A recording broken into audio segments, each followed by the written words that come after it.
بعضا سوال کردن که چرا در قرآن کریم پیامبر اسلام فرمود که شما یک سوره بیاریم، باز بعدا میگه اگر شما میتونیم 10 سوره از آیات قرآن کریم بیاریم. بله، جواب اینه که مهم آیات قرآن کریم نیست، مهم تفسیر آیات قرآن کریم است. پیامبر اسلام در اوایل اسلام میگه که اگر شما میتونیم یک حدیث جعلی، یک گفتار جعلی بیاریم.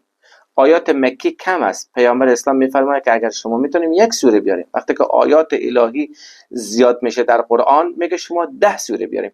مهم در اینجا آیات قرآن کریم نیست، بلکه تفسیر آیات قرآن کریم است. ببینیم از نظر بلاغت بعضی از آیه ها خیلی به سطح بلیغی قرار داره.